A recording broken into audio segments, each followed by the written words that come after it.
Sveiki dar kartą. Esu Klaipėdos Vidurinės mokyklos direktorė Renata Zlinskienė ir tos pačios mokyklos mokytoja ekspertė lietuvių kalbos ir literatūros Sigita Koroliovė. Tai šiandieną pabandysime pamoderuoti šitą sekciją, kuri yra labai artima mūsų įstaigai ir tikimės, kad išgirsime patys naujų patirčių ir galėsime bendrai išdiskutuoti, kokia ta švietimo prieinamumas yra pats tinkamiausias mūsų vaikams, kuriems ypatingai to reikia ir apie socialinį teisingumą. Kadangi laiko mes aptarimui turėsime nepaprastai mažai, praktiškai neįmanoma per tokį laiką sudėlioti tezių, tai mes lapelius turime tokius lipnius ir norėtumėm, kad šitos darbo sekcijos metu, kad kilus minčių, taip tiesiog ateiti, paimti lapelį, išrašyti ir klijuoti ant stalo, kad paskui būtų galima taupant laiką iš tų lapelių kažkokias įžvalgas, apibendrinimus, kuriuos mes po to salėje ir pateiksime. Pradedu aš pirmoji, taip, mano pranešimas, kaip jūs matote, yra socialinio teisingumo švietime samprata ir jo įgyvendinimo strategijos. Aš galbūt atsisėsiu, kadangi auditorija yra nedidelė, bus man šiek tiek patogiau. Mano šito pasisakymo šiandien tikslas yra apibrėžti, kas yra socialinio teisingumo samprata švietime, pristatyti praktinės strategijas, kurios padeda kurti įtraukiamą mokymosi aplinką ir pademonstruoti jums keletą praktinių tokių metodų, kurie skatina mokinių dalyvavimą, bendradarbiavimą ir refleksiją, kalbant apie socialinį teisingumą. Prieš kalbant apie socialinį teisingumą švietime, būtina išsiaiškinti, kas apskritai yra socialinis teisingumas. Ir Visuotinė lietuvių enciklopedija rašo, kad tai yra socialinė padėtis, kuri visuomenė laikoma derama ir atitinkančia žmogaus teisės. Socialiniam teisingumui yra būdingas lygiateisiškumas, pagalba ir lygių galimybių sudarimas.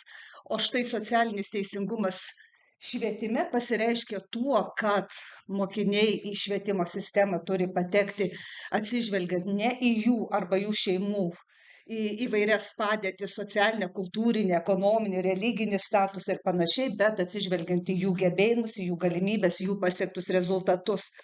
21 amžiuje įvyko labai daug socialinių pokyčių, tai ir technologijų plėtra, tai ir vis dar paskui mus tebesivelkantis COVID-19 pandemijos pasekmių šleifas, tebesitęsiantys kariniai konfliktai, ekonominės krizės, kurios suformavo pabėgėlių migracijos srautus.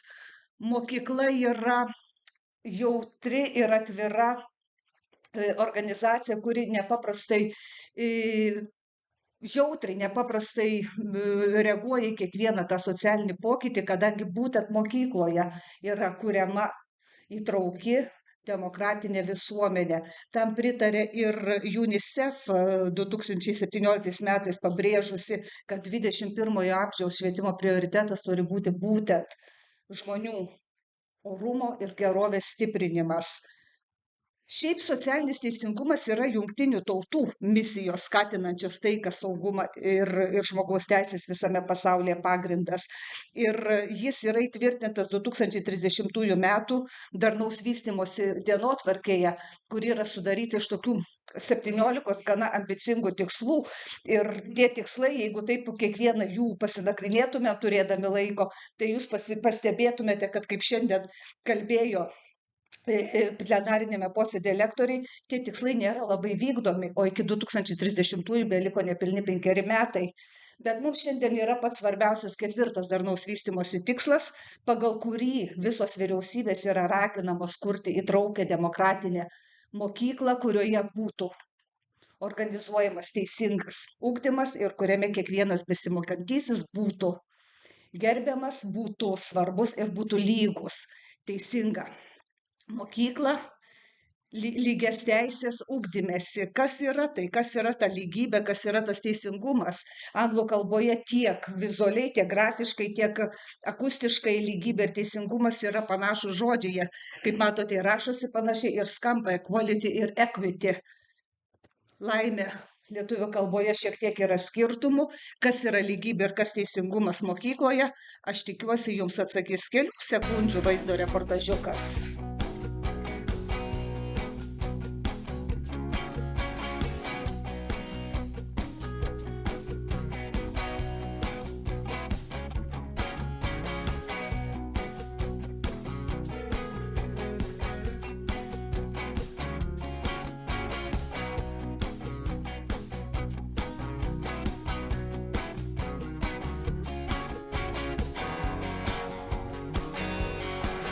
Matėte, neužtenka kiekvienam po lygiai padalinti po dviratį, reikia žiūrėti, kad tas dviratis teisingai būtų paskirtas, kad jis atitiktų kiekvienam žmogui pagal poreikius.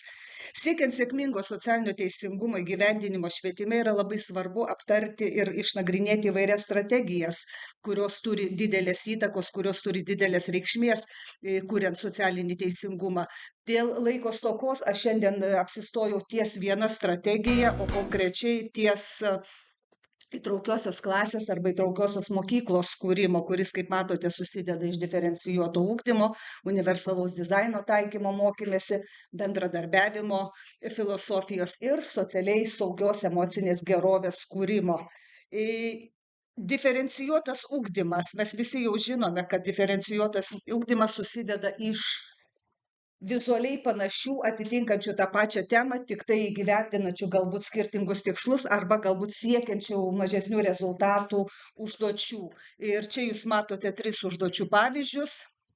Ir galite patys jau suprasti, kur užduotis yra visai klasiai, kur užduotis yra vaikams, kuriems reikia pagalbos ir kur užduotis yra klasiai, kurioje mokosi gabūs vaikai.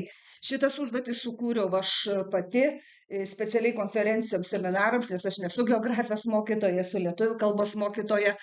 Tačiau sukurti kiekvieną dieną tokių užduočių yra neįmanoma. Pirma, pritrūksta idėjų, pritrūksta informacijos ir galbūt net kažkurios tai užduotis neatitiks to, ką nori pasiekti. Čia man buvo dėkinga, kad mes minėjome Čiurlionio metus ir man taip surezonavo, kad galiu dabar vaikams šitokią užduotį pasiūlyti, susijęti su Bulgarijos sostinė.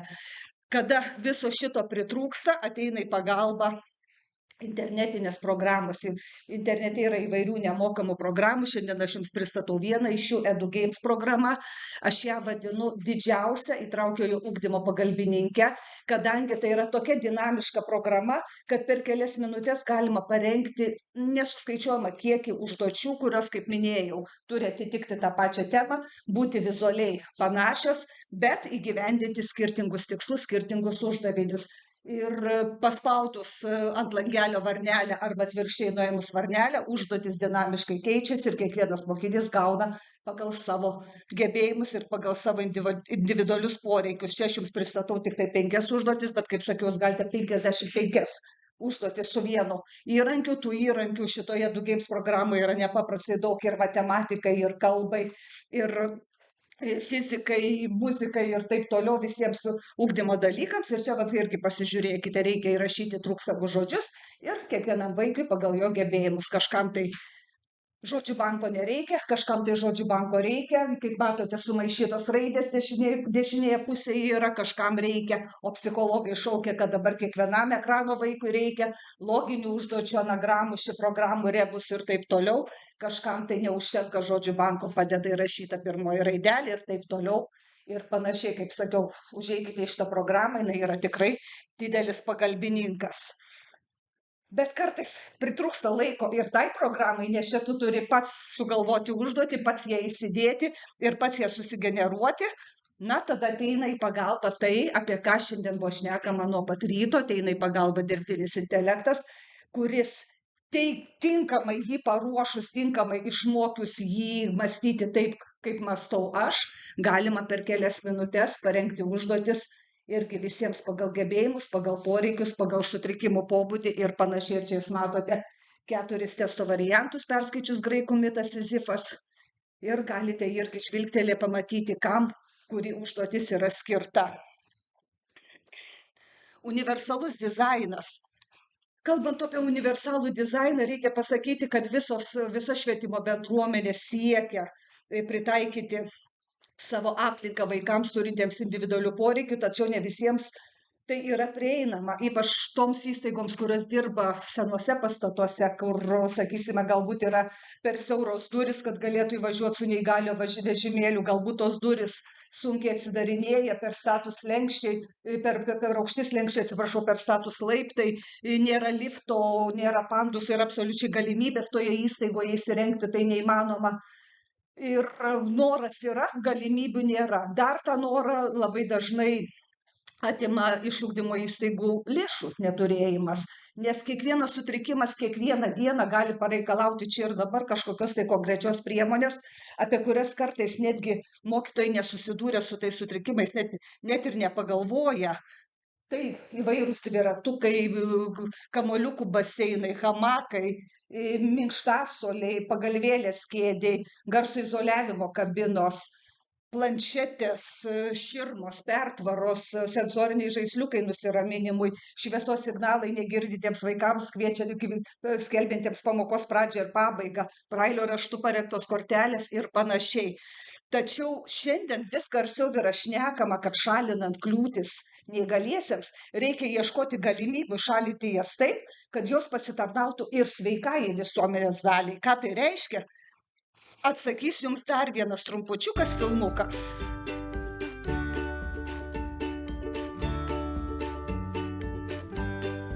Kaip matote, nuolydžio padarimas, jis pasitarnauja ir su neįgalio vežimėliu važiuojančiam, ir su riedučiais riedančiam, ir mamai stumiančiai vežimėlį. Ir va šitas filmukas yra pats geriausias pavyzdys, kaip galima sukurti, įgyvendinti socialinį teisingumą.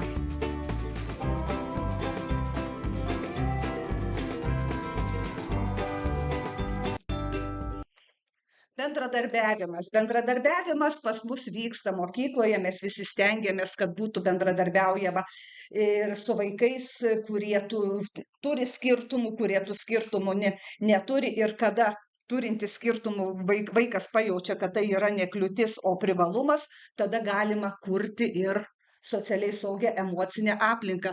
Bendradarbiavimą mes kūrėme įgyvendindami, taikydami įvairius bendradarbiavimo metodus. Jūs juos puikiai žinote: darbas poromis, kur grupėmis, komandomis, projektinės veiklos, tyriamosios veiklos, kur apskritai po vieną dirbti ir neįmanoma. Labai yra šaunus toks iš užsienio atėjęs metodas Think, Pair and Share. Vaikas gauna užduotį, jisai ją apgalvoja, jisai nusimato strategijas, eina pas savo porininką, kartu šitą užduotį išplėtoja ir pristato visai grupiai rezultatus. Kad bendradarbiavimas vyktų, kurkite įvairias situacijas, taikykite tokius netradicinius metodus, pasiūlykite vaikams įeinant į klasę atsinešti po gražų žodį. Tie vaikai, kurie turi sunkumų, jiems tikrai padės draugai, kurie gali tų žodžių, jų žodynas platesnis ir jų žodžiai gali būti užrašyti teisingai. Sukurkit žaidybinės situacijas. Peržengę biologijos pamokos slenkstį, mokiniai patenka į nepažįstamą planetą, susiduria su dar nežinomomis gyvybės formomis, iš kurių reikia jiems sukurti egzistencinės formas. Ir va visi šitie žaidimai ugdo ne tik tai kritinį mąstymą, bet ir skatina bendrauti ir bendradarbiauti tam, kad būtų sukurta, kaip sakiau, emocinė gerovė. Emocinė gerovė turi būti kuriama ne tik tai dalyko pamokoje, tai turi būti visos įstaigos reikalas. Tam, kad būtų lengviau ugdyti vaikų empatiją, tam, kad būtų lengviau jiems suprasti, kas yra socialinis neteisingumas, padeda įvairios socialinės reklamos, įvairūs socialiniai filmukai. Aš tikiuosi, kad internetas bus greitas ir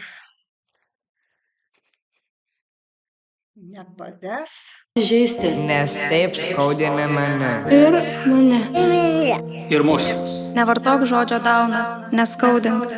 Taip, nevartok žodžio daunas yra prašymas. Ir dar viena socialinė reklama tą pačią temą.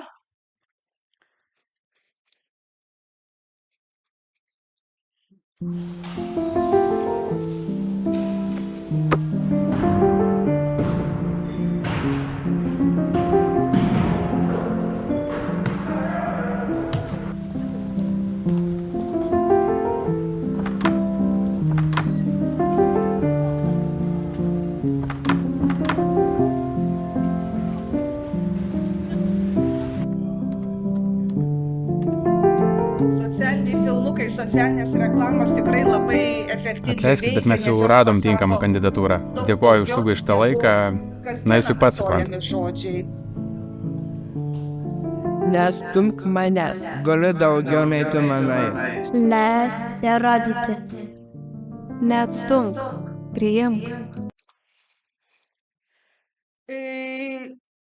Projektas Neteisingumo muziejus. Rudenį aš planuoju pakviesti ugdymo įstaigas dalyvauti respublikinėme projekte Neteisingumo muziejus, kadangi Klaipėda mini socialinės atsakomybės metus ir jums vat, yra tokia puikia proga iš anksto tokį anonsą pamatyti šito projekto.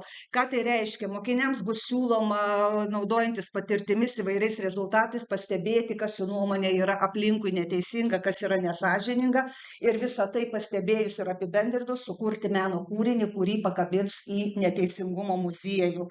Kažkas panašaus vat į tokį. Ir šitą projektą bus galima įgyvendinti absoliučiai visų dalykų pamokose, matematikos pamokose pateikti statistinius skaičiavimus apie socialinę neteisybę, visuomenės mokslo pamokose kalbėti apie socialinį teisingumą ir neteisingumą, savo mintis išlieti lietuvių kalbos rašinyje esė, anglų kalbos pamokoje parašyti kreipimąsi angliškai UNICEF organizacijai, geografijos pamokose aptarti įvairių šalių socialinių gyventojų padėtį ir panašiai. Ir aš labai tikiuosi, kad ir šitas projektas ir panašus tokie mano pastebėjimai padės ateičiai, kad nebeliktų tokių atvejų, kaip nutiko Matui, socialinių reklamų herojų. Jūs neapsirikote, bejuose reklamose vaidino tas pats berniukas. Tiesa, po pirmos reklamos to galėjo nebūti, nes po pirmos reklamos nevartok žodžio daunas, Matas sulaukė nepaprastai daug patyčių ir užgauliojimų iš bendraamžių paauglių. Ir jisai sakė, nereikėjo man filmuotis toj reklamai, nereikėjo. Ir žmonių su Dauno sindromu ir jų globėjų asociacija buvo šokiruota, nes jie tikėjosi pozityvios reakcijos, pozityvių rezultatų, o išėjo taip, kad jie savo narį įskaudino ir kaip sakyti, įžeidė jį. Ir kai buvo kuriama antroji reklama, jisai kategoriškai atsisakė filmuotis, buvo gerbiama jo nuomonė, nežinau kaip asociacijos prezidentai pavyko jį įtikinti, nes Matas antroje reklamoje nevaidino, bet parodė, kas su juo iš tiesų buvo įvykę, tikra istorija. Ir čia va šitie pavyzdžiai parodo ir įrodo, kad švietimas yra nepaprastai galingas ginklas, kuris gali išspręsti įvairiausias problemas, nuo rasinės ir ekonominės nelygybės iki socialinės atskirties ir grupių įtraukties. Ir vat būtent šitoje sekcijoje mes apie tai šiandien ir padiskutuosime.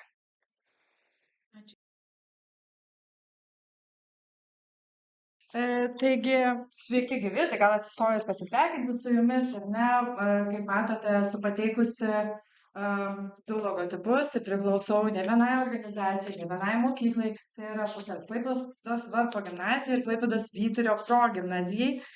Ir mano, jau vėlgi pamokos, kai įpratę, ar ne, tai mano pranešimo tema Agile projekto valdymo modelio principų integravimo į mokyklos veiklas problematika ir galimybės. Tai iš pirmo žvilgsnio atrodo, kas tas Agile? Atrodo labai toksai skambus pavadinimas, ir trumpa santrauka. Būtent, neatrodo labai trumpa, ar ne? Tai mokytojai vadovaujasi bendrosiomis programomis, darnaus ugdymo siekiais, kad vis dėlto įgyvendintų tam tikras dalykus, ar ne, kas yra susiję su būtent švietimo kokybė, o tam būtinas mokytojų bendradarbiavimas, lyderystė, padedantis kurti vientisą sistemą, atskleisti ryšius tarp skirtingų dalykų ir skirtingų mokinių ir bei įvairiapusės jų kompetencijas. Kalbant apie patį Agile modelį, jį galima integruoti į tikslų siekimą. Kalbant apie projektus, tai projektų valdymas, tai žinių, įgūdžių, įrankių ir metodų taikymas atliekant kelias užduotis, kad būtų patenkinti projektų reikalavimai, kad galutiniai rezultatai būtų pateikti per ribotą laiką. Mano tikslas visada buvo kuo mažiau laiko sugaišti, kad gautum didesnį rezultatą. Tai kartais iš mūsų pareikalauja labai daug įdirbio, bet visada norėjusi atrasti kažką tokio, kad vis dėlto nereikėtų tiek daug laiko, kad galėtume mes visi kartu susitelkę padaryti tam tikrus sprendimus. O Agile projektų valdymo modelis siejamas su bendradarbiavimu ir sąveikos skatinimu, panaudojant individualius gebėjimus ir kompetencijas, siekiant produktyvumo, orientuotų į užsibrėžtą tikslą, rezultato tvarumą bei bendrakūros kultūrą. Atrodo lyg ir gražiai parašyta, bet iš kitos pusės, manau, tai yra mums visiems pakankamai aktualu. Taigi, Na, o kodėl kartais yra reikalingos tam tikri tie pokyčiai? Iš tikrųjų, mokykla, jinai susiduria su nuolat kintančiomis programomis bei reikalavimais, augančia mokinių įvairovė, individualizuotomis programomis, individualizavimo poreikiu, didėjančių projektų skaičiumi, na, mes įtraukiame ir STEAM veiklas ir vis dėlto taikome įtraukti, tai skaitmeninimas vis dėlto vyksta, ar ne? Tai įvairiapusis pedagogų vaidmuo, tai vis dėlto mes turime būti ir mentoriais, ir tyrėjais, ir inovatoriais, ir žodžiu viską daryti, kad tik tas vaikas įsitrauktų. Tradiciniai planavimo modeliai ne visada tinkami šiuolaikiniai mokyklai ir Agile gali atliepti būtent šiuos iššūkius. Na, trumpai pristatant, kas tas Agile. Agile yra būdingas interaktyvumas, lankstumas, komandinis darbas, greitas grįžtamasis ryšys, nuolatinis tobulėjimas. Tai atrodo viskas taip paprasta, mes tą darom. Tik gal reikėtų pasirinkti truputėlį kitokį veikimo būdą, kad galėtume gauti geresnį rezultatą. Tai būtent Agile suteikia galimybę lankščiau planuoti, na, yra įvardijamos trumpos iteracijos, mažesni etapai, efektyviau organizuoti komandinį darbą tarp mokytojų, metodinių grupių, projektų, komandų ir mokinių, greičiau reaguoti į pokyčius tiek ugdymo turinyje, tiek mokinių poreikiuose, taikyti ir stebėti grįžtamąjį ryšį, kuris leidžia nuolat tobulinti kitas numatytas veiklas, galima didinti bendradarbiavimą su mokiniais, įtraukiant juos į sprendimų priėmimą, didinama motyvacija ir įgalinamas pats kolektyvas veikti. Tai būtent priimti savo sprendimus ir vis dėlto sprendimai yra neatsiejami nuo atsakomybės. Agile nėra vien tik technologinis metodas, tai efektyvumo, kūrybos ir bendradarbiavimo filosofija. Tai iš tikrųjų, kaip ir minėjau prieš tai mes turėtume orientuotis į būtent tą vidinę mąstyseną, šiek tiek kitokią mąstyseną. Agile iš tikrųjų galima taikyti ir mokykloje, pamokose, pamokų metu. Tai jeigu pasižiūrėtumėt pradžioje ar ne, tai tikslo numatymas, planavimas, aptarimas, vertinimas, refleksija, tai lyg ir pamokos tam tikros dalys. Tai lyg ir nieko nesiskiria, ar ne? Bet jeigu šiek tiek panagrinėtume detaliau, o tai yra įvardijamas mokymosi sprintas. Taigi, negaištant laiko ties viena schema, tai galbūt norėtųsi labiau pakomentuoti būtent tai, kas yra tam dideliam paveiksle. Kodėl vis dėlto atsirado pas mane tas paveikslas? Dėl to, kad sumaščiau studijuoti magistratūrą. Ir kaip visada rūpėjo neapkrauti mokytojus, o padaryti kokybišką darbą. Tai yra greičiau. Bet ne visada greičiau gaunasi kokybė. Taigi vėlgi ir susiduriam, lyg ir norim, bet ir tuo pačiu vėlgi atšoksam atgal. Vat ką daryti, ne? Tai pirmiausia, gal supažindinsiu, ką tai reiškia, tai atrodo lyg ir paprasta, ne, iniciatyvi komanda.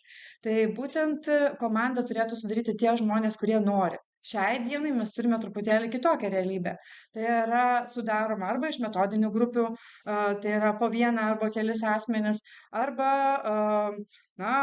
mokomaisiais dalykais yra, sakykime, sugrupuojama, arba kažkokia tai kita schema pasirenkama.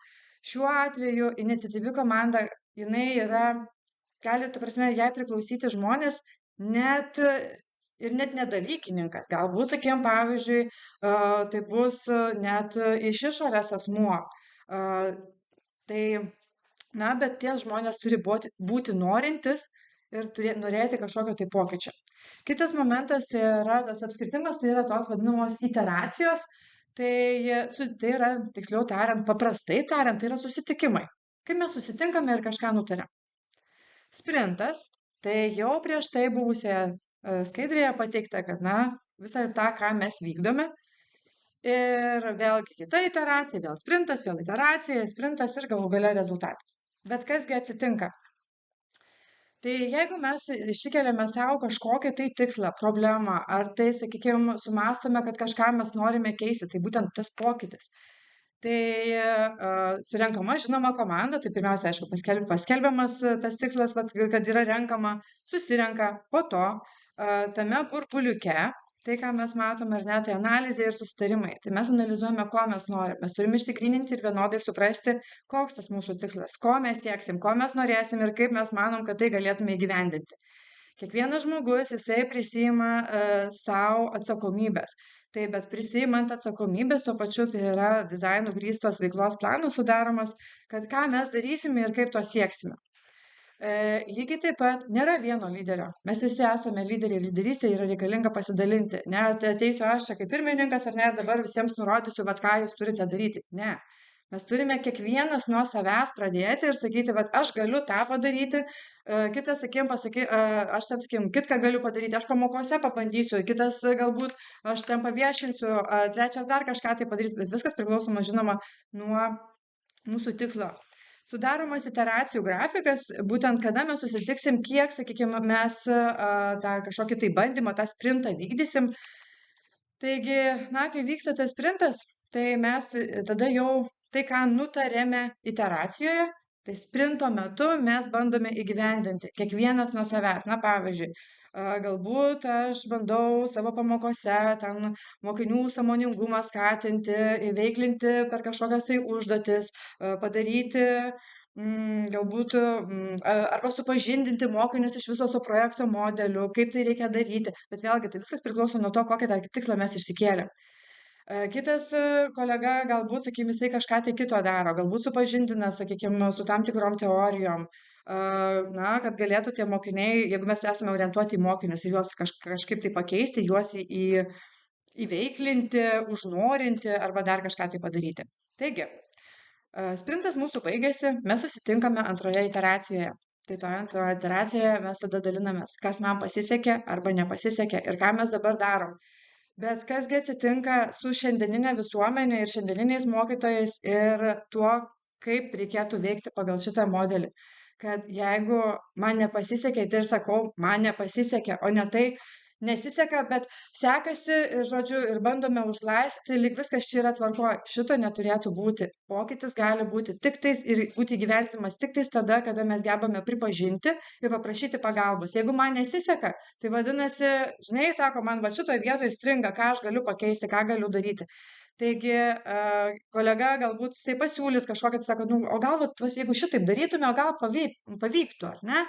Tai savaime tada mes imamės kito veikimo būdo, tai vėlgi tam antroji iteracijoje mes susitarėme, atliekame ten savo tą darbų analizę, peržiūrim ten gerai, blogai, o gal reikia ten, pavyzdžiui, iš išorės kokio nors ten vertintojo, ar ne? Sako, išorinė akis, pasižiūrėtų, tebūnė, pavyzdžiui, kuruojantį pavaduotoją. Ateikit, sako, mes sumąstėm šitaip, bet čia, ar gerai, negerai, mes galėsim gauti, pavyzdžiui, galbūt pinigėlių įgyvendinti kažkokiam tam sumanimui, o gal mes turime verstis kažkaip tai kitaip, o gal konferenciją suorganizuojam, ar ne, norint įgyvendinti tą savo tikslą.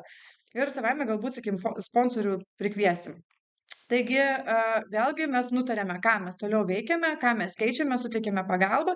Ir antrasis sprintas, vėlgi mes testuojam, ar mums ką mes pakeitėm, tą pagalbą pritaikėm, ar mums pavyksta ar nepavyksta, ar mes gaunam tą rezultatą ar negaunam. Jeigu negaunam, vėlgi grįžtame atgal ir vėlgi reflektuojam. O kas dabar? Sakykime, pavyzdžiui, jeigu pavyko, viskas gerai, mes galim viešinti, kitiems pasiūlyti, įveiklinti galbūt daugiau žmonių ir taip toliau. Bet jeigu mums nepavyko, matom, kad tai yra, patyrime fiasko, pavyzdžiui, matom, kad visiškai tai neveiksminga, neveikia. Tada mes gal grįžtame atgal ir to reikėtų nebijoti ir pradėti kurti planą iš naujo. Taigi, o jeigu pavyksta, tai vadinasi, mes parodome to laukiamą rezultatą trečioje sprintų. Veikiame toliau. Taigi, Agile pritaikymo galimybės, jos iš tikrųjų galimi įvairiausi scenarijai. Gali būti mokytojų komandos, gali būti mokinių komandos lygiai taip pat formuojamos, nors šis Agile projekto valdymo modelis labiau buvo taikomas įmonėse, bet atlikau tyrimą, iš tikrųjų tai gali būti puikiai pritaikoma ir tarpdalykiniai integracijai, ir, sakykime, teminiam planavimui visoje mokykloje, bet tik tiek, kad, kaip minėjau, turėtų būti tie norintys mokytojai, kurie prisijungtų prie projekto. Taigi, gali būti organizuojamos projektinės savaitės, gali būti metodinių veiklų darbas, kai išsikeliame savo tikslą ir bandome jį įgyvendinti, ugdymo planų peržiūroje taikomas iteratyvus ciklas, mokinių įtraukimas kaip komandos nariai, jie lygiai taip pat gali dalyvauti, tarpdisciplininių projektų koordinavime lygiai taip pat tai galime įgyvendinti. Iš tikrųjų, kaip ir visur, kyla problemos, ar ne? Vietoj išvadų aš iškėliau problemas. Tai kodėl kartais nevyksta, neveikia. Taigi pagrindinės kliūtys, su kuriamis susiduria mokyklos ir su tuo agile elementų taikymu, tai būtent kultūrinė inercija, įprasta hierarchinė struktūra ir susistovėjęs veiklos modelis. Nu kaip čia dabar? Nu, negerai yra. O kam čia keisti? Iš viso kam daryti? Nu, yra programa, veikim pagal ją. O iš tikrųjų pokyčių niekada nebus, jeigu mes to nenorėsim. Darbuotojų kompetencijos, tai trūksta žinių apie agile metodikas, reikia mokymų, nes kai kada net ir sąmoningas įsitraukimas, tai yra tas, vien norėti kartais neužtenka, ar ne? Kai kitas gali sakyti, vat, mane čia priverčia. Nu, vat, čia kviečia ir kviečia, aš ir savų darbų turiu, ar ne? Arba čia į darbą neįskaičiuota. Šitoj veikloje iš tikrųjų kartais mes neskaičiuojame savo darbo valandų, jeigu mes norime pasiekti tikslą. Manyčiau, mokytoja tokia jau dalia, kartais, kaip ir pagrindiniai sekcijoje įvardinti pranešimai sakė, kad, lyg ir tos kišenės jos yra, bet mes neįtelpame tas kišenės į tas valandas, vis tiek tai, jeigu mes norime savo tikslą pasiekti, mes tai padarome savo lėšomis, savo sąnaudomis ir vis dėlto, jau taip yra. Taigi, gali, kaip ir minėjau, ar ne, laiko resursai, sisteminiai aspektai, tai centralizuoti reglamentai, ribojantis lankstesnius procesus, tai ne visada mes galime rinktis, yra pamokos, yra popamokinės veiklos, žmonės kartais turi ne vieną darbą, turi kelis, ne kiekvieną dieną tą pačią mokyklą, ugdymo įstaigoje būna. Tai kad ir kažką tu nori padaryti, čia žiūrėk, jisai čia pasiėmė profesinę dieną, tai ten dar kažkur ir komandos suburti negali ir galų gale kitam pamokos jau baigėsi, turi laukti. Tai tie sisteminiai tokie aspektai jie yra, bet jeigu mes norim, mes viską galim. Pasipriešinimas pokyčiams, tai kad ir ką naujo pasiūlytų, arba mes pasiūlytume, pradžia būna pasipriešinimas. Bet jeigu mes suvoksime, kad darome ne tik dėl kitų, bet ir dėl savęs, iš tikrųjų tą pokytį gyventi mes galim. Pokytis nėra tik metodų pakeitimas, tai organizacinės kultūros transformacija. Taigi, gal turite klausimų? Kaip matau, beveik 2 minutės klausimams yra.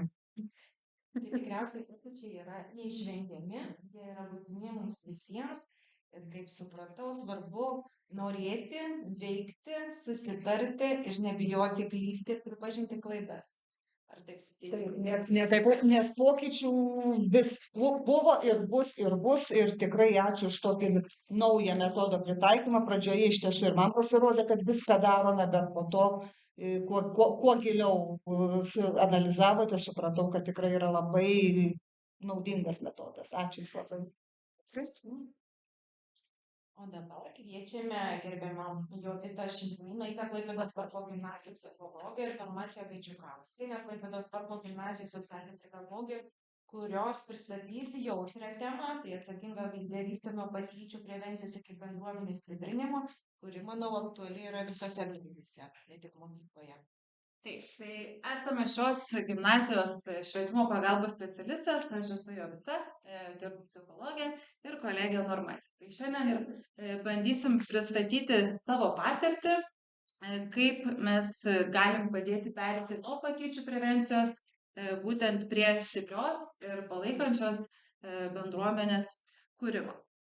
Tai iš tikrųjų mūsų patirtis rodo, kad patyčių prevencija pirmiausia nėra tik reagavimas į problemas, tai yra nuoseklus procesas, kuris apima pirmiausia mokinių socialinių, emocinių kompetencijų ugdymą ir bendruomenės telkimą prie atsakingos lyderystės skatinimo.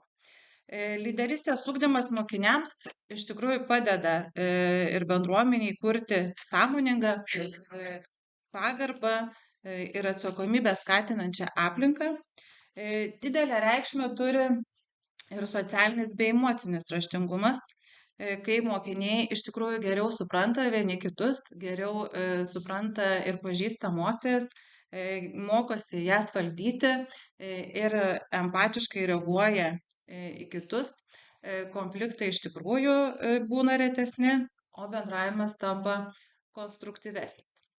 Ir taip pat labai svarbus yra bendruomeniškumas klasėje, nes kai mokiniai jaučiasi priklausantis bendruomeniai, pirmiausia, jie labiau geba rūpintis vieni kitais ir tai iš tikrųjų mažina patyčias ir mažiau linkę tyčiotis. Todėl mes šiame pranešime ir norime pristatyti tas veiklas, kurias taikome gimnazijoje ir kokius rezultatus mes galim pasiekti.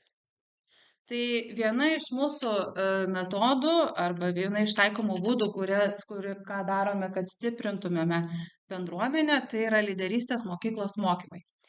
Šie mokymai vykdomi 1 klasių gimnazistams ir mokymų tikslas yra geriau pažinti save, stiprinti tarpasmeninius ryšius, ugdyti komandinio darbo kultūrą, taip pat mokytis efektyviau bendradarbiauti ir veikti grupėje ir komandoje, dalintis atsakomybę, suprasti kiekvieno komandos nario svarbą bei stiprinti lyderystės įgūdžius. Šie mokymai vyksta vienos dienos mokymai, tai vietoj pamokų jie turi lyderystės mokymus su manimi ir dar padedant Normantei. Vyksta 6 užsiėmimai pamokos trukmės po 45 minutės ir jų metu vyksta įvairios veiklos atliepti būtent mūsų išsikeltus tikslus. Ir po kiekvienos veiklos, žinoma, daroma refleksija, klausiame, kaip jie jaučiasi, ką išmoko, ką patobulino ir taip toliau. Tai čia pateikėme būtent lyderystės mokyklos mokymo akimirkas, kur per komandinius žaidimus, per grupinės veiklas, jie vieni kitus pažįsta, atsiskleidžiamos jų kiekvienos asmeninės savybės ir, aišku, lyderystė. Kalbant apie patyčių prevenciją, vykdomos įvairios veiklos, bet tuo pačiu norime pateikti ir šiek tiek statistinių duomenų atliktų mūsų gimnazijoje. Tai pirmiausia, atlikdami pirmoko adaptaciją, vertinam ne tik kaip gimnazistas atėjęs jaučiasi ir adaptavosi prie gimnazijos aplinkos, bet tuo pačiu ir klausime, kaip jie pirmiausia jaučiasi pas mus, nes tai irgi yra labai svarbu. Tai kaip matome, pas šių metų duomenimis 54% gimnazistų jaučiasi laimingi. Aišku, šiek tiek turi tokio nesklandumo, ar ne, kad yra 43% gimnazistų jaučiasi mieguisi, bet vėlgi tai didelė tikimybė, ar ne, kad tai sėtina su ne tik mažu miegu, bet ir naudojimusi telefonais ir panašiai. Bet tenka pasidžiaugti, kad vis dėlto gimnazijoje jaučiasi ir pasitikintis, ir saugus. Na ir prie to paties tyrimo klausėme jų, ar iš tavęs tyčiojasi gimnazijoje kiti mokiniai. Tenka pasidžiaugti aukštesniais rezultatais, kurie jie pažymi, kad niekada ar ne, bet 15% pažymi, kad kartais, arba kad tai daro klasiokai. Tai nėra galbūt labai kritinė riba, bet vis tiek yra ta erdvė arba ta aplinka, ar ne, kad vis dėlto prevencija ir empatijos ugdymas išlieka reikalingas, nes paklausus, ar ne, ar tu pats tyčiojies iš kitų, vis tiek tie procentai yra ir tokia jau realybė, kad mes nepabėgam nuo to, kad ir kokią prevenciją iš tikrųjų taikome. Tai tada jau dabar perleisiu. Tai vienas iš patyčių prevencijos įrankių iš tikrųjų yra klasės valandėlės. Taigi per klasės valandėlės iš tikrųjų mes skatinam patyčių atpažinimą, empatijos ugdymą, taip pat informuojame apie pagalbą, kurią suteikia mūsų specialistai, mūsų gimnazija. Aišku, per klasės valandėlės nuolat primenam apie konfliktų sprendimo būdus, mokomės konstruktyviai spręsti konfliktus. Taip pat kartu bendradarbiaudami mes aptariam ir svarbų aspektą kaip internetinė komunikacija, tai kibernetinės patyčios, su kokiom klaidom ir su kokiais įvykiais gali susidurti patys mokiniai. Jie patys pasidalino savo įžvalgomis, taigi bandom sukurti ir tą bendrą ryšį, bendrą klasių valandėlių tokią. Per klasės valandėlės tiesiog kuriam bendrą ryšį kartu su vaikais. Taigi, svarbus aspektas yra prevencinės dienos, kadangi kovo mėnesį vyksta savaitė be patyčių, bet mūsų gimnazija nusprendė savaitę be patyčių pavadinti draugystės savaitę. Todėl kiekvienais metais mes švenčiame draugystės savaitę ir vykdome įvairias veiklas. Taip pat svarbu paminėti savižudybių prevencijos dieną, psichikos sveikatos dieną ir tolerancijos dieną, kur kiekvienais metais dalyvaujame Klaipėdos universiteto konferencijoje skirtą tolerantiškai mokyklai. Taigi, svarbu paminėti, kas mus palaiko ir padeda augti. Tai pirmas dalykas tai nuoseklus bendradarbiavimas. Čia išskiriam iš tikrųjų bendradarbiavimą švietimo pagalbos specialistų, mokytojų, pedagogų ir visos mokyklos bendruomenės. Taip pat anonimiškumo principas. Mūsų internetinėje svetainėje veikia patyčių dėžutė, noriu kalbėtis dėžutė, kur mokiniai gali anonimiškai parašyti, su kokiom problemom jie susiduria. Taip pat svarbu paminėti ir kameras, kurios užtikrina tą saugumą, kitą kartą leidžia išspręsti tas problemas ir aišku pokalbiai. Tas ryšys tarp mokytojo, tarp mokinio, sukūrimas ryšys, kad saugu kalbėtis, galima kalbėtis, taip pat stiprina prevenciją. Ir šiais mokslo metais mokykla dalyvavo PEPIS programoje, kurią įgyvendina įtraukties švietime įtrauktis. Kadangi gimnazija nepateko šiais metais į šitą programą, nusprendėme nenuleisti rankų ir tą programą susikurti patys. Aišku, vadovaujamės PEPIS programos principais, todėl kad norime iš tikrųjų sustiprinti emocinį raštingumą, savireguliaciją, spręsti iškilusias problemas ir aišku tą betarpišką bendradarbiavimą tarp mokinių, mokytojų ir visos bendruomenės. Tai trumpai, kas ta PEPIS programa. Ir šiais metais mes su darbo grupe susikūrėme veiklų planą, kurį pradėsime įgyvendinti su visa mokyklos gimnazijos bendruomenė jau kitais mokslo metais. O kasgi toji PEPIS programa? Tai PEPIS programa siekiama stiprinti mokinių emocinį raštingumą, savireguliaciją, pozityvų elgesį, kuriant saugią ir palaikančią mokyklos aplinką. Tai bus įgyvendinta sistemingai, užtikrinant, kad visa bendruomenė įsitrauks į šią programą.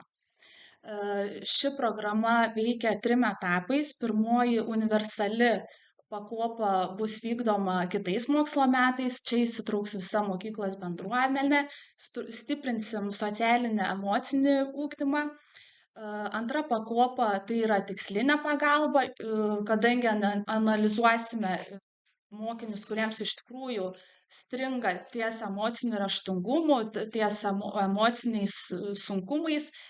Ši tikslinė pagalba bus skirta ir jiems, bus didesnė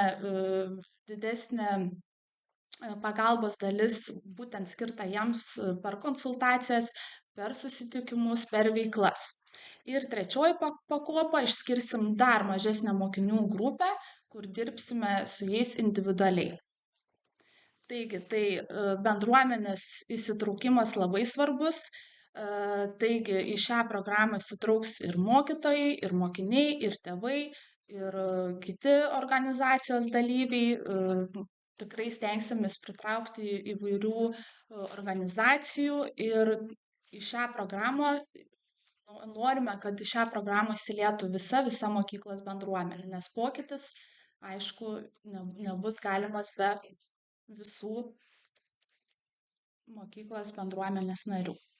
Tai apibendrinant galim teigti, ar ne, kad nuosekliai plėtojama lyderystė, kryptinga patyčių prevencija ir apskritai socialinio emocinio ugdymo stiprinimas ir sudaro iš tikrųjų tos saugios ir palaikančios gimnazijos aplinkos kūrimą. Ir ugdant mokinių lyderystės gebėjimus, skatinamas jų aktyvus dalyvavimas bendruomenės gyvenime, atsakomybės prisėmimas ir gebėjimas, aišku, konstruktyviai spręsti įvairias iškilusias problemas ir sunkumus. Ir tuo pačiu noriu paakcentuoti, ar ne, kad patyčių prevencijos veiklos ir socialinio emocinio ugdymo programos padeda mokiniams geriau suprasti save ir ne tik savo, bet ir kitų emocijas, ugdyti empatiją, pagarbų bendravimą bei konflikto sprendimo įgūdžius. Anksčiau Šauniai. Šauniai, ačiū labai. Iš tiesų niekas tikriausiai neužginčys, kad atsakinga lyderystė mokykloje yra labai svarbus socialinio saugumo ir bendruomenės stiprinimo veiksnys. Ir jūsų visi tie pavyzdžiai, visos tos skirtingos prevencinės programos tikrai atskleidžia tai.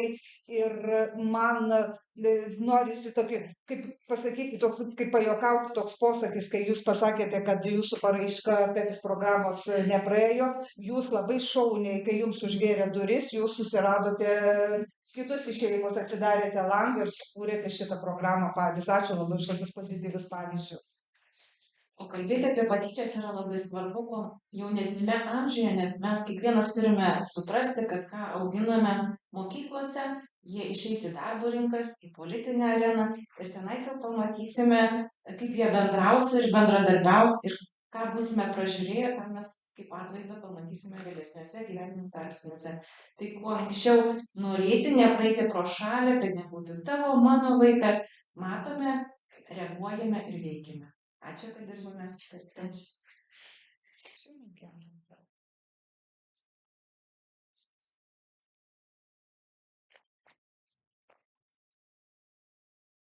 Tyli ir rami naktis miške. Spaudžia nedidelis šaltukas. Jokio vėjelio.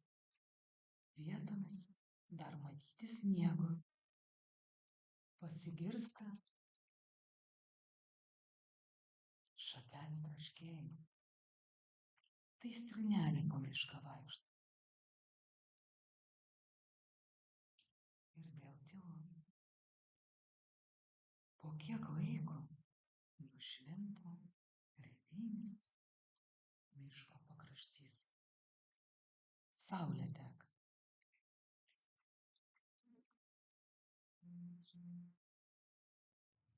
Pasigirsta nedrąsus paukštelių čiulbėjimas.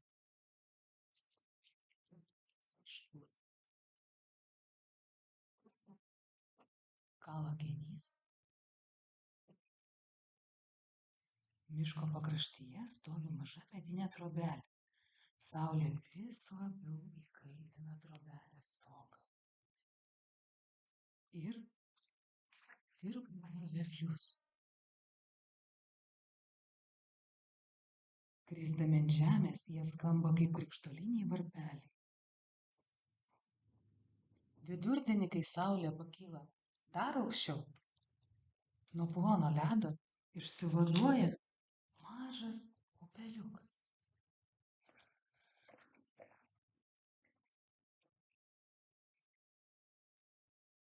Ir linksmas čiurlena tolyn, paglostydamas kiekvieną akmenį. Visi linksmi ir paukšteliai. Ir genys. Tik krikštolinis varpelis liūdnas. Jam nepatinka pavasaris. Įsivaizduokime vaiką, kuriam yra sunku sukaupti dėmesį klausantis pasakojimą. Tačiau, kada jis gali pasakojimą išjausti, paliesti kankorėžį, paliesti akmenuką, papūsti į vandens stiklinaitį, jo dėmesys pasidaro tikslingas ir ir koncentruotas. Tai ir yra pagrindinis sensorinių skaitimų principas, kai istorija ar knyga yra pristatoma naudojant garsus, skirtingas tekstūras, kvapus, judesį, vaizdinės priemonės. Tikslas - padėti vaikui suprasti, patirti istoriją per pojūčius, o ne tik per tekstą. Tekstas tampa ne tik žodžiais, bet ir patyrimu. Kartais vaikui reikia daugiau vaizdų, pojūčių, ne tik teksto. Šis metodas aktualus, nes atliepia įtraukiojo ugdymo, individualizuoto mokymosi, patyriminio mokymosi ir universalaus dizaino principus. Sensorinio skaitymai ypač tinka vaikams turintiem autizmo spektro sutrikimą, intelekto raidos sutrikimų, kalbos ir komunikacijos, dėmesio koncentracijos, sensorinio apdorojimo sunkumų. Ir yra naudingi visiems vaikams, nes tai skatina pačių klausytojų aktyvumą, būti aktyviem dalyviam ir kartu atgaivinti knygos herojus.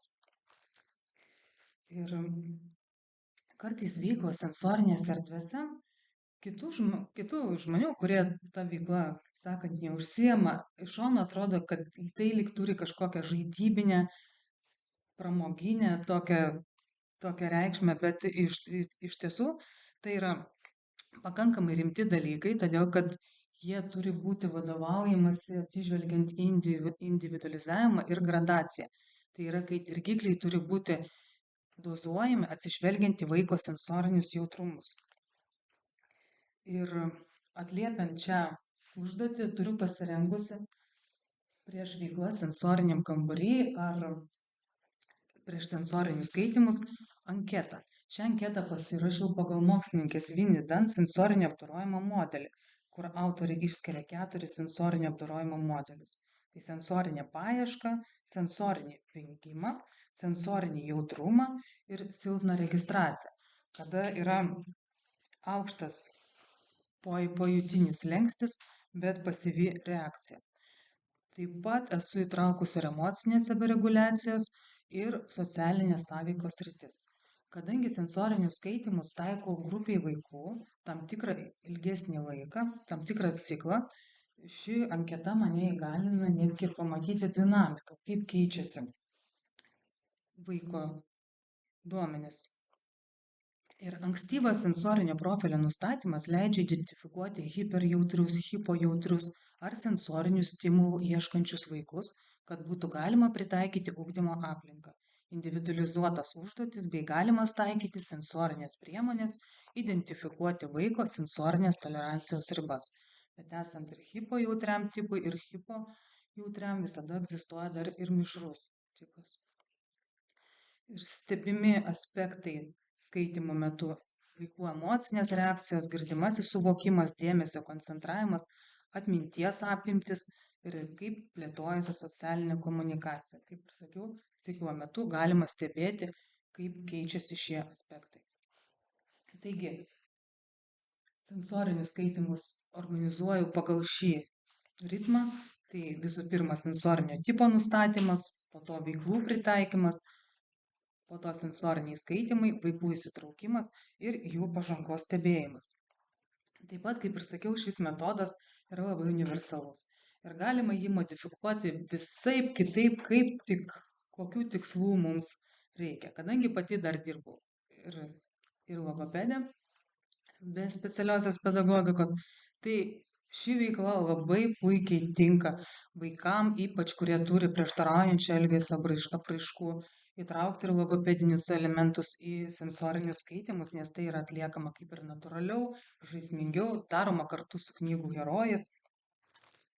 Ir vaikai, kurie turi specialiųjų ugdymosi poreikių, dažnai būdingas ribotas aktyvusis žodynas, silpnas žodžių supratimas, sunkumų suvokiant būdvardžius, veiksmus ar abstrakčias sąvokas.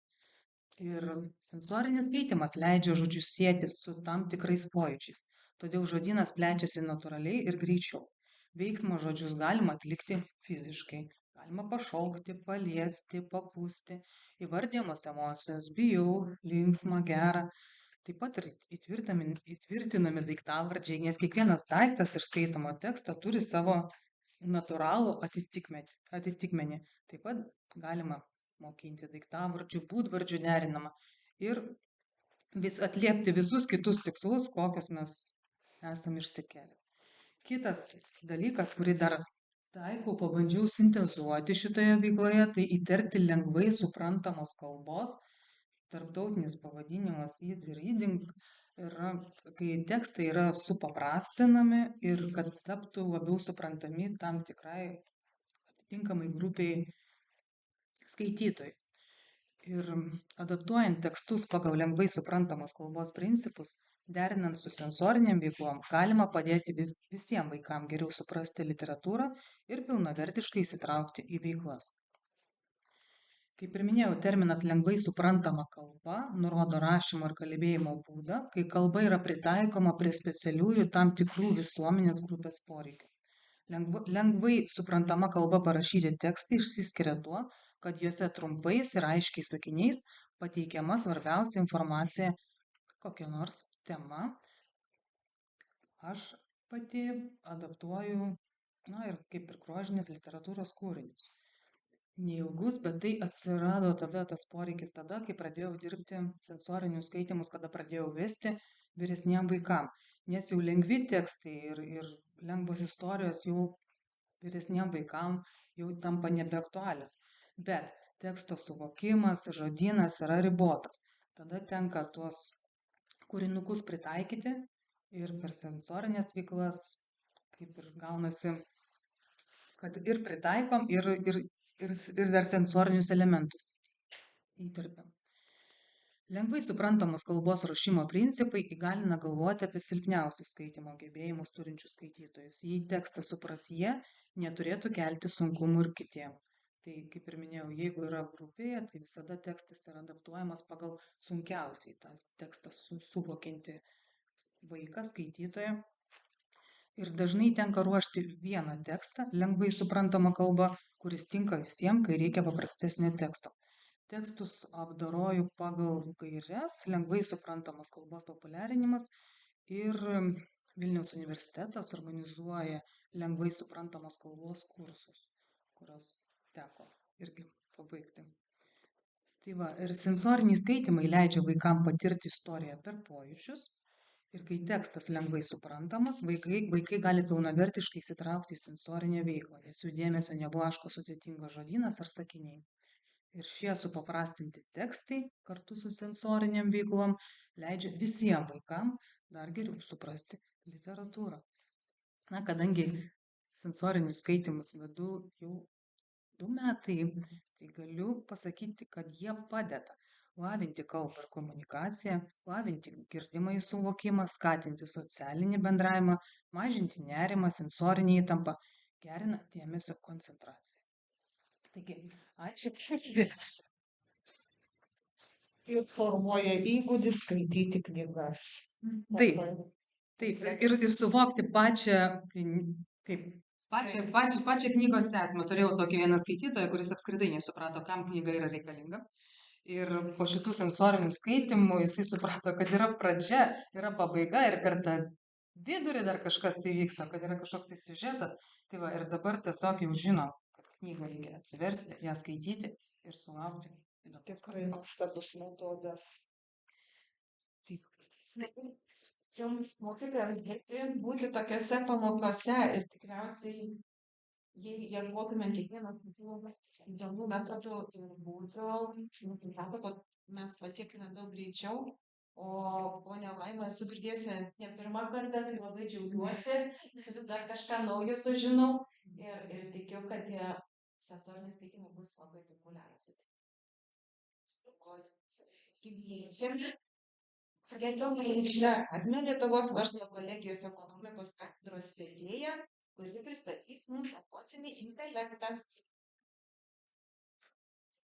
Mes labai gerai kalbame ir spėjam, tada liepsų.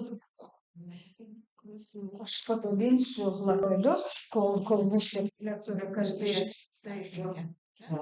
Po vieną žodį, tai kažkokių tai įžvalgų.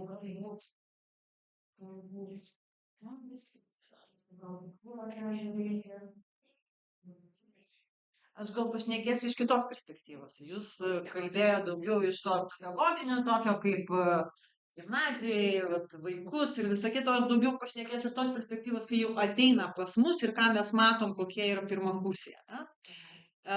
Ir labai daug dabar šnekama yra apie emocijas, emocinį intelektą, emocijas, viskas yra suplakama, klausiama, kaip ir čia irgi mačiau, kaip jautiesi, ne, duodama. Bet emocija, jausmas ir nuotaika yra du skirtingi dalykai, tiksliau 3 skirtingi dalykai. Tai kai ateina pas mus studentai ir į pirmą kursą, tai labai, žinokit, sunku yra jos prašnekinti. Tiesiog vat, ir toks prašymas yra, nes tikrai matau, kad be proto daug įdedate savo darbo, savo emocijų ir visa kita. Prašymas yra juos ugdyti kalbėti. Ir kalbėti gal per tą prizmę, ne tik kaip tu jautiesi. Na ir mes patys esame įpratę, kad o kaip tu jautiesi. Nesutinkam žmogų ir sakom, o kaip tu jautiesi. Kas yra emocija? Va dabar, jeigu galite tokį trumpą pratimą padarykit, vienas į kitą greitai atsisukit. Nu ten, nežinau, kas tai. Sukilo kas nors viduj? Ar sukilo? Kažkoks momentinis buvo, ne? Tai emocija pas mus yra automatinė reakcija. Įkišau į vaikas, ne, įkišo ten į rozetę pirštus arba ten dar kažką, iš karto automatinė reakcija yra. Tai yra tam tikras dirgiklis. Ką dabar rašo mokslininkai ir yra tyrimas atliktas, kad emocija išlieka pas mus pati stipriausia emocija. Netgi aš, jeigu sužinau, kad mano artimasis mirė, mano emocija ta stipri išlieka tik 12 minučių. Tik 12 minučių aš vaikštau su tą emociją. Kas yra svarbu toliau po emocijos, ne? Vis dėlto kaip aš toliau gyvenu. Ne? Iš tikrųjų, dėl ko tos emocijos gal man sukyla, jeigu taip kalbėti, ne? Tai dėl saugumo, dėl išlikimo ir dėl krypties. Saugumas tai be abejo, ne, aš pajaučiu kažką, tai iš karto mano smegenys nusprendžia, ką man daryti. Ar bėgti, ar pulti, ar sustingti, ne, turim tos įgimtus savybės. Tai iš ko mano organizmas jau sprendžia, kaip man toliau veikti. Jeigu išlikimas, ne, tada man pyktis sukyla ir jau čia eina kalba apie jausmus. Tada aš jau jaučiu, koks mano jausmas yra toliau. Jau, kai kalbam apie jausmą, kiekvienas jausmas turi pavadinimą. Kiekvienas jausmas turi pavadinimą ir aš jį galiu įvardinti. Emocijos aš kartais negaliu įvardinti, ne? Nes tai yra momentinė reakcija. Vat pažiūrėjom vienas į kitą ir neaišku, ne, kas man čia buvo. Bet jausmą jau eigoj aš galiu įvardinti ir jausmas man ateina iš patirties. Tai jeigu kalbėti toliau, kuo skiriasi, ne, emocija ir jausmas. Emocija nesąmoningas smegenų reakcija. Stiprus nervų sistemos atsakas. Įkišau mane į rozetę ir iš karto atitraukiau tą ranką, nes tai yra buvo stiprus, nes man davė į smegenis, aš supratau, kad man čia nereikia lysti. Tiesioginė ataka į situaciją. Na, koks yra jausmas? Jausmą aš įsisąmoninu ir įvardyju emociją per jausmą. Ir jausme aš jau išbūnu ilgiau. Dėl ko, kodėl apie tai šneku ir labai norėjau pašnekėti, kada ateina žmonės pas mus, nu jauni žmonės, ne? Jie irgi yra labai pasimetę. Kaip atpažinti jiems jausmą, kaip atpažinti emociją. Ir užsiverda tokiam savo kažkokiuose keistuose dalykuose ir į pamokas neina, ir motyvacijos nėra, susimaišo viskas tarpusavyje. Santykis su žmogum yra per jausmą. Bendruomenė kuriama yra per jausmą. Į mokyklą aš ateinu per jausmą, ne per emociją. Aš jaučiu, kad toj mokykloje manęs laukia arba ne. Tyčiojasi arba ne, kaip jūs rodėte, ne, tyrimą. Tai per jausmą. Jeigu mes sugdom tam žmogui gerą jausmą, nu, mokiniui, žmogui, studentui, tas žmogus norės pas mus ateiti, norės būti, nes mes gyvenam, egzistuojam dėl jausmo, kuris kyla mūsų viduje. Jeigu ten man sukelia atsiminkit patys save, ne, jeigu kažkur sukėlė blogą jausmą, kažkokią situaciją, ar aš ten noriu grįžti? Nu ne. Tai taip yra ir su vaikais, ir su tais mūsų studentais. Jeigu jie atsineša, ateina, kad vat, mokymasis buvo nepatogus, nefainas, man buvo, jausmai buvo netinkami, aš nenorėsiu niekur mokytis. Nei mokykloje, nei universitete, nei darbe paskui dirbti, nes turėsiu tą blogą patį. Ir jausmas, kas yra tame jausme, jausmas užsilieka pas mus. Jis atsisėda pas mus į kūną. Kūne mes turim daug jausmų. Jeigu pradėtumėm praktikuoti kūno kažkokias praktikas, pajaustumėm taip pat, kokie jausmai išeina. Tai tam vaikui viskas lieka taip pat. Jis ateina į aplinką, pas mus irgi auditorijos yra panašios kaip pas jūs. Ne? Aplinka nepasikeičia. Jeigu jisai toje aplinkoje jautėsi blogai, ateina pas mus, niekas nepasikeitė, ta aplinka primena kažkokį blogą jausmą ir jis net pats vaikas nesupranta, o kas su manim vyksta, kodėl aš nenoriu, va ten nenorėjau eiti ir čia nenoriu dabar eiti. Tai va apie tai su tais vaikais norisi kalbėti ir kalbėti, kad jie atskirtų tą emocinį kapitalą savo augintų per supratimą. Ne tai, kad sako, kaip tu jautiesi. Jausti ir būti tame jausme yra du skirtingi dalykai. Nuotaika. 3 dalykai, kurie mūsų įtakoja mums gyvenimą. Ne? Nuotaika yra mūsų finansinis kapitalas, kaip aš sakau. Ne? Ir vaikus aš irgi, studentus mokinu. Tai jeigu jūs jaučiate, tiksliau, pirma yra emocija, gaunate kažkokią emociją, po to jaučiate, susikuria nuotaika. Kas yra su visais 3 dalykais? Nuotaika gali pas mus būti. Tarkim, paimkim kaip čia, ne?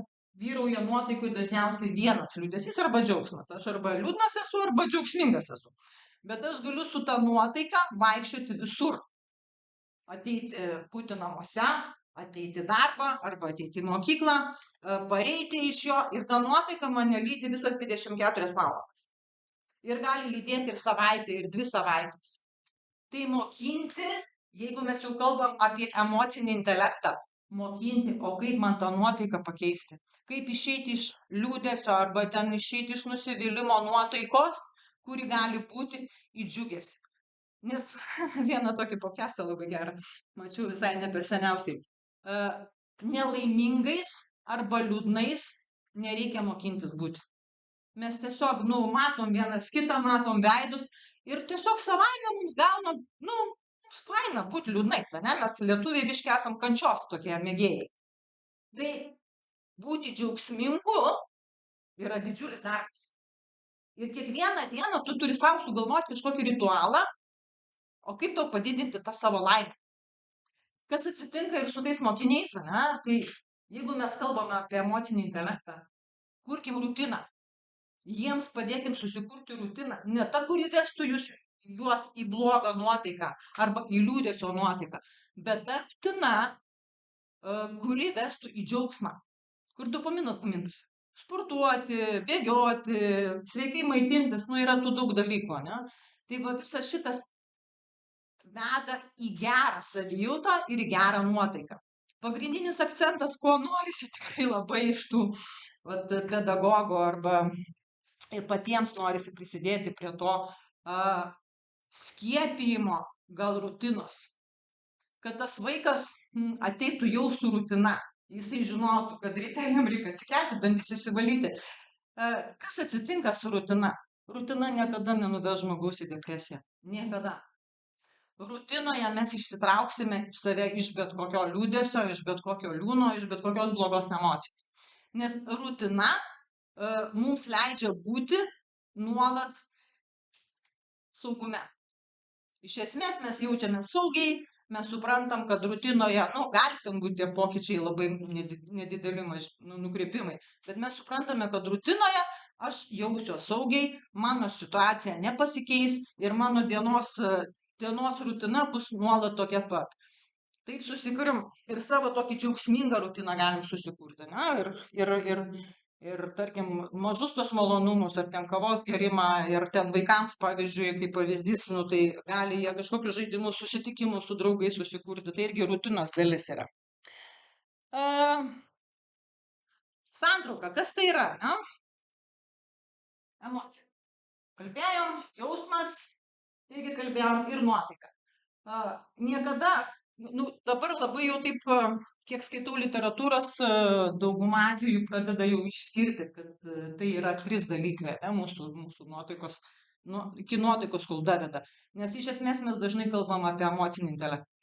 Ir daugiau nieko neanalizuojam, nieko ten nesvarstom, pasiemam kokioj tu nuotaikoj esi, liūdnoj, džiaugsmingoj ir nuliūdęs, apsidžiaugęs arba nelaimingas. Tai ko norisi, kad paprašyti tikrai, kad daugiau kalbėtumėt apie tą vidų. Visi aplinkui, kad kalbėtumėm apie vidų. Nes kaip jaučiuosi, tai yra tas paprastas labai žodis, ne, kuris nieko neįpareigoja atsakyti gerai arba blogai. Yra 3 atsakymai - gerai, blogai arba normaliai. Norisi ne paviršutiniško to tokio ėjimo, norisi gilesnio. Tikrai, kad tas žmogus pradėtų iš vidaus dainuoti ir kad kurtųsi savo emocijas, jausmą ir nuotaiką. Gera. Tai jau atpažinom, ne, kas toliau. Kaip ir visur kitur auginti reikia raumenis. Jeigu aš jau viską atpažinau, nes jausmus vaikus mes turėtume mokinti atpažinti, kokį jis jausmą jaučia. Ir jeigu jau išmokom atpažinti, kad yra ta emocija, yra jausmas, yra nuotaika, auginam raumenį. Be raumens, be disciplinos, iš tikrųjų, kaip dabar rodo visa ir literatūra, ir moksliniai tyrimai, jeigu tu nedarai nuolat kasdien to pačio, nelabai bus rezultatas.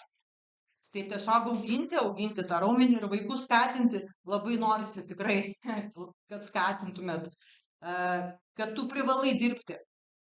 Kad tai nėra tik, kaip ateina kartais, tai aš juk taigi pasėdėsiu ten prie kompiuterio, paskrolinsiu ir viskas pas mane gausis. Ne, norisi, kad mes visi kartu kalbėtumėm. Nori kažką pasiekti, nori netgi geresnės nuotaikos, tau reikės dėl jos pasistengti. Tai vat apie tai norėčiau labai, kad kalbėtų visos mokyklos ir skirtumas, ir susitartumėm gal kokioj konferencijoj, kaip tos vaikus ugdom. Tai mano pranešimas buvo ne apie pinigus šiandien, o apie emocijas, tai ačiū Jums labai. Pinigų kartais lengviau gauti negu emociją iš žmogaus, iš emocijų sulaukti. Aš tokį įdomų bandymą mokykloje atlikau su mokiniais. Esu sukūrusi tokią užduotį - emocijų namelis. Ir vaikams reikia išbraukti emocijas ir jausmus ir po to palyginti, kokių yra emocijų teigiamų ar neigiamų daugiau ir sudėti į svarstyklės lėkšteles. Ir kas atkreipiau dėmesį, kad vaikai, kai pamatė tą užduotį, sako, mums yra paprasčiau teigiamas emocijas pasakyti. Ir pradėjo vardinti vieną emociją, antrą, trečią ir jos visos yra neigiamos. Ir aš sakau, vaikai, palaukit. Ir jie tik tai, ops. Jie patys to nepastebėdami, jiems atrodė, kad teigiamos emocijos jiems yra žinomiausios, o jie patys man susakė. Ir paskui, kai reikėjo kaip nusverti, iš tiesų tų neigiamų emocijų ir buvo toje užduotyje daugiau, ir kai reikėjo nusverti, sulyginti, tai yra svarstyklių lėkšteles, jiems buvo labai sunku. Padėjo tik tai, kadangi šitą užduotį lietuvių kalbos pamokose pritaikiau, padėjo tik tai, kai aš paskui vaikai prisiminkit antonimus ir tada įmat emociją ir bandot antonimą. Tik šitas padėjo jiems sulyginti taip, o šiaip jiems patiems iš savęs ištraukti tą teigiamą emociją, kad nusvertų neigiamą, jiems buvo sunku. Ir aš nežinau, ar dėl to, kad aš dirbu su kurčiais vaikais, tai yra dėl jų riboto žodyno, ar čia yra su visais. Sakau, aš kiek esu mokytojų bendruomenės klausus, man į tą klausimą niekas neatsakė. Tai po šiai dienai nežinau, ar tai yra mano vaikų ypatumas, kalbos raidos ypatumas, ar čia yra apskritai visų vaikų. Tikrai. Nes emocinis ugdymas yra vienas iš svarbiausių. Juk ir ta naujoji gyvenimo įgūdžių programa, juk jos visas didžioji dalis tos programos yra pastatyta ant emocinio ugdymo, kuris yra tikrai labai reikalingas. Ačiū labai už tas išvalgas. Štai taip pat norėčiau, čia labai didelis prašymas mokytojams, pat kaip gyvenimo įgūdžių mokytoja, labai daug dirbti mokiniai šito klausimu ir per to pačiu su 5 klasių auklėtoja, ką aš pastebiu, su mokiniais yra viena, bet tėvai. Tėvai yra tie, kurie, sakykime, pirmųjų susirinkimo metu tikrai sakys apie tai, kad jūs grįžta po darbo namo, klausite vaikams, kaip sekėsi, kaip jaučiasi, kaip diena praėjo ir atsakymai gerai, blogai, normaliai. Ir taip, kad viskas, mes jau pakalbėjom, pokalbis ir baigėsi. Tai jie vat ir gaunasi, kad ne visi mokiniai, čia ne apie visus kalbu, bet apie tą dalį, iš kurių kyla ir patyčios, iš kurių kyla, kad mokykla bloga, mokytojai blogi ir panašiai. Ir vat atrodo kaip ir tas bendravimas, kurio jiems labai trūksta, su tėvais, su draugais, ryšio sukūrimas paliečia visus. Tai čia gal tos rutinos kūrimas, ar ne? Pradedant nuo pačių mūsų artimiausios aplinkos, mokyklos aplinkos. Nu, dabar, nes buvom kažkokiu tai momentu nuėję nuo tos rutinos, ne? Visi ten kažkaip labai lengvai galvojam, kad tame gyvenime pamedituosiu arba festuosiu ir man pavyks kažkas. Ne, viskas labai psichologija šnekėjo ir daug kur tas buvo nueita. Dabar šiai dienai visi pranešėjai ir daugumai užsienio pranešėjų, kur šneka, visi šneka apie discipliną ir rutiną. Nes iš tikrųjų, kaip ir patys apie save galim pasakyti, kodėl čia sėdim, dėl to, kad kažkokią tai discipliną turėjom, rutiną kažkokią tai turėjom, skaitėm, ten rašėm, ėjom į paskaitas, ėjom dar kažkur. Nes niekur kitur tu nenueisi, čia yra kaip, nežinau, kaip duonos iškepimas. Be rutinos, be disciplinos, Tai taip kaip yra reikalingas miegas, ar ne, nes susimažino miego tarpsnį ir paskui pablogėjo mokymosi rezultatai ir savijauta. Ir sveika mityba viskas, ir sveika gyvensena tuo pačiu. Bet jeigu tokia mūsų užduotis yra, kad gydyti ir padėti ir tėvams suprasti šitą, tai reiškia mes kaip pedagogai ką turėsim daryti, kad tie vaikai būtų kitokie truputį. Dar svarbu ir pedagogus to išmokinti, nes irgi yra kai kurie pabėgę iš rutinos. Ir pirmadienį visi pradedam su šypsena, nes šypsena mažiau, ar ne? Ir su pasisveikinimu. Taip. Labas rytas, o tas labai svarbu. Nepamiršti, kad liūdėti mes tikrai mokam. Taip, teisingai sakėte, esam liūdinti tauta. O džiaugtis nelaukti. Labai, man patiko labai jūsų ten tie gražūs paveiksliukai, kur rodėt atsinešti gerą ten žodį ant durų užkabinti. Puikiai praktika. 2 kartus bandžiau šitą per savo visą pedagoginę praktiką, tikrai labai veikia. Ne tik tai ugdo to gerumo ir taip, bet viską aš dar nušoviau ant vienu šūviu 2 zuikius, aš savo vaikams dar žodyną praplėčiau. Jie to nepastebėdami, tų žodžių ieškojo, klijavo ir tikrai yra labai, labai veiksminga. Ir įdomiausia tai, kad mano iš tiesų, sakau, dirbu su sutrikusios klausos vaikais, jiems buvo sunku, įsitraukė ne viena šeima kitų žodžių paiešką, nes čia nebuvo vienos dienos ar savaitės, čia buvo mėnesį. Ir tėvai, ir va toks, sakau, netyčia. Nes neturėjau tikslo, kad įtraukčiau ir šeimą ir va šitaip išėjo.